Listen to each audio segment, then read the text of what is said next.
Vítejte. Znovu vás vítám na naší cestě za znovu nalezením hluboké, zralé mužské energie, inspirované knihou Železný Jan. V naší první epizodě jsme mluvili o zlaté kouli a o klíči, o osvobození naší divoké, instinktivní síly. Náš vnitřní hrdina, ten chlapec, opustil královský dvůr a utekl s tou prvotní energií do lesa. A tady přichází ta nejméně populární, ale nejzásadnější část příběhu – cesta dolů. My si totiž často myslíme, že po prvním úspěšném kroku přijde okamžitý triumf. Bli nám ukazuje jiný obraz. Hrdinská cesta nevede přímo nahoru. Vede přes pád, selhání a pokoru. A právě proto se dnešní epizoda jmenuje V raně je génius. Budeme mluvit o tom, proč je selhání nezbytné pro skutečnou, trvalou sílu. Pojďme se podívat, co přesně to znamená, když se náš hrdina ocitne jako obyčejný sluha v kuchyni. Představte si, že jste mladý princ, zvyklý na úctu. Ale v cizím království končíte v kuchyni, jako obyčejný sluha. Musíte skrýt své zlaté vlasy, symbol vašeho původu, pod čepicí. Nikdo neví, kdo skutečně jste. Musíte se naučit poznat chuť popela. Proč je ale tento pád nezbytný? Protože nám dává tu nejdůležitější lekci. Lekci popela. Toto je klíčový moment pro zralé mužství. Pád do popela.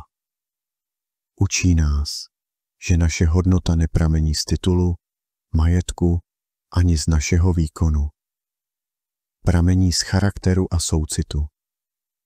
Bli říká, že každý, kdo chce být silným králem, vůdcem, musí nejprve poznat chuť popela. Musel přijmout selhání, začít od nuly, nechat zemřít své ego a pracovat s pokorou. Pouze v tomto stavu pokory se rodí druhé, soucitné srdce. Srdce, které dokáže skutečně soucítit s bolestí druhých, protože tu bolest zažilo. A to je hloubka, kterou žádný úspěch nepřinese. A tak se zamyslete, kde ve vašem životě dnes musíte odložit ego a s pokorou pracovat v popelu. Přijměte tuto práci. Je to jediná cesta k trvalé vnitřní autoritě. Když jsme přijali pokoru, přichází další výzva. Náš hrdina později selže při hlídání studánky, symbolu čistoty vůle a úmyslu. 3krát poruší příkaz, zvědavě si sundá čepici a 3krát znečistí vodu. Toto je moderní rána vůle. Jsme neustále rozptylováni, slibujeme věci, které nedodržíme a naše energie uniká. Jsme silní, ale nejsme rozhodní. A to nás oslabuje.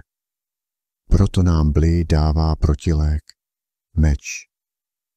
Meč v mytologii nesymbolizuje agresi, ale vůli, rozlišování a sílu konání. Jaká je to moudrost meče? Meč dělá čistý řez. Meč nám umožňuje říct jasné, klidné, ne věcem, které nám berou energii. Chrání studánku. Učí nás, že pokud chceme být silní, musíme chránit svou pozornost a čistotu úmyslu. Tasení meče je umění stanovení hranic a rozhodnosti. Meč má oddělit, ne nutně zranit. Má udělat čistý řez mezi tím, co vás posiluje, a tím, co vás oslabuje. Je to schopnost chránit svou zranitelnost a svůj čas, aniž bychom museli zraňovat druhé. Pokud máte problém se hněvem, možná je to proto, že jste se včas nenaučili tasit meč. Klidně, ale rozhodně. Kde dnes necháváte svou vůli unikat? Jaké rozhodné, laskavé ne musíte říct, abyste chránili svou energii? A tak přicházíme k té nejhlubší tématice. Když bolest konečně přijmeme, rána se mění na naše vyladění. Robert Bly nazývá ránu mužovo tůno, něco jako vyladění nebo oddanost. Je to paradox. Naše největší zranění je bránou k naší nejhlubší moudrosti a ke géniovi. Proč soucit? Muž, který nebyl nikdy zraněn, je nebezpečný, protože je povrchní.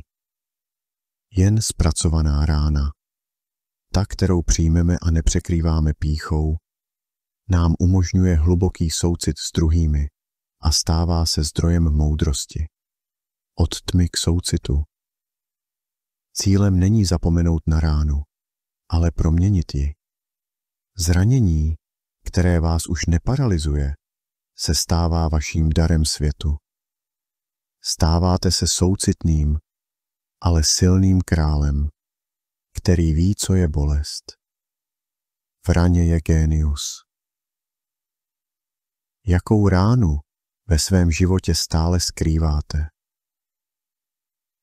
Přijměte ji, protože pouze tato akceptace vás posune dál a dá vám sílu, kterou potřebujete k tomu, abyste se stali vzory. A tak jsme dorazili na konec druhé, nejnáročnější etapy naší cesty. Museli jsme přijmout lekci popela, abychom získali pokoru. Museli jsme se naučit tasit meč, abychom ochránili svou vůli.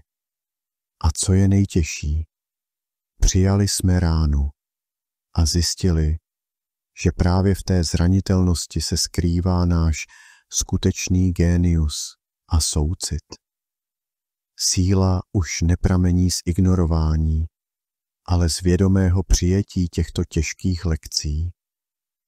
Váš návrat k síle není o tom, že už nepadáte. Je o tom, že víte, proč jste padli a pokaždé se zvednete s novou, získanou moudrostí. Muž, který má sílu přiznat svůj popel, který má odvahu taseného meče a který nese svou ránu jako zdroj soucitu, je muž vnitřně celistvý. Pamatujte, tato vnitřní práce vás už nedefinuje jako bojovníka, ale připravuje vás na vyšší roli. Tato transformace nás vede ke stabilitě a smyslu. A přesně o tom, jak se ten transformovaný rytíř stane králem, budeme mluvit příště. Čeká nás epizoda 3. Integrace krále, bojovníka a stínu. Děkuji za vaši odvahu na této cestě. Ať je vaše síla ukotvena ve vaší moudrosti.